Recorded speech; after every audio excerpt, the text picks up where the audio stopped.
I'm here to speak to you guys today about the importance of Igbo parents passing on the Igbo language onto their kids. Now for me, I'm half Ijaw, half Igbo. I've been to Nigeria countless times. I live in Botanical, and when I was growing up, my parents just spoke English to me because both of them are from different tribes. And when I was younger, I didn't see the importance of knowing your language, speaking your language, knowing your culture. I always knew I was Nigerian and I'm an African. I always saw myself as an African living in Britain, but because I couldn't speak my language, I felt like I couldn't really identify with the culture as deep. And as I got older, I realized that that's something I really lacked and something that I really thought I would have benefited from if I had that. And looking around to my peers, I have a lot of Yoruba friends. Yoruba parents do not mess about when it comes to their culture. It comes to their language, their culture is very clear. It's even made it part of the culture. As a teacher now, I can say, in this generation, a lot of the kids now are adopting like broken English, certain words here. So we can see how Africa has progressed and people are feeling more proud to be African. However, when it comes to the Igbo culture, and again, I'm not generalizing, but from my experience, sometimes they feel, I don't use the word embarrassed, but they don't tend to celebrate the culture enough. And I speak from experience. I have family friends who, again, their parents speak Igbo fluently, but when they had kids, because they're in the West, they felt that was backwards, trying to teach them Igbo. We're in the West now, so let's teach you English. And all right, then we might say a couple Igbo phrases to you they might recognize, but it wasn't really impressed to be like, you can speak it fluently.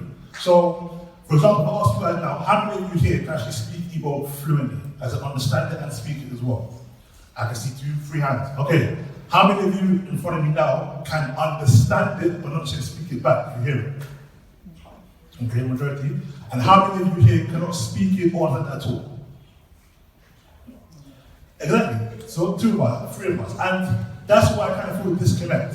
And for me as an adult now, fair enough, I can't speak Igbo fluently, but I'm trying to learn, okay?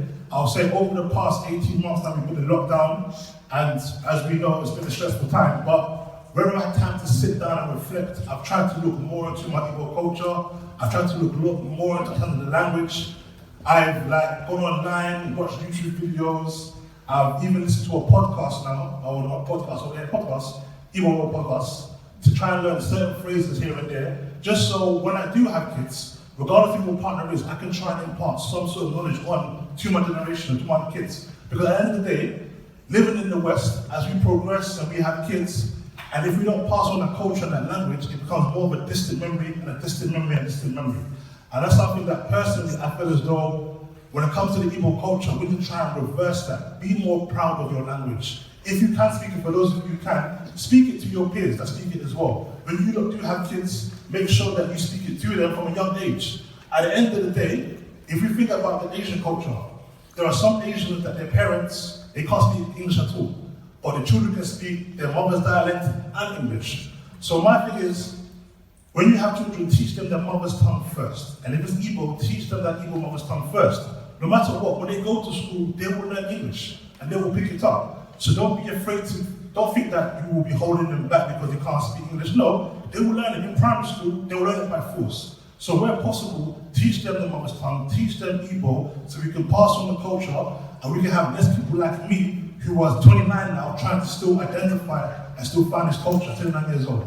So that's my speech here. Yeah, thanks for listening.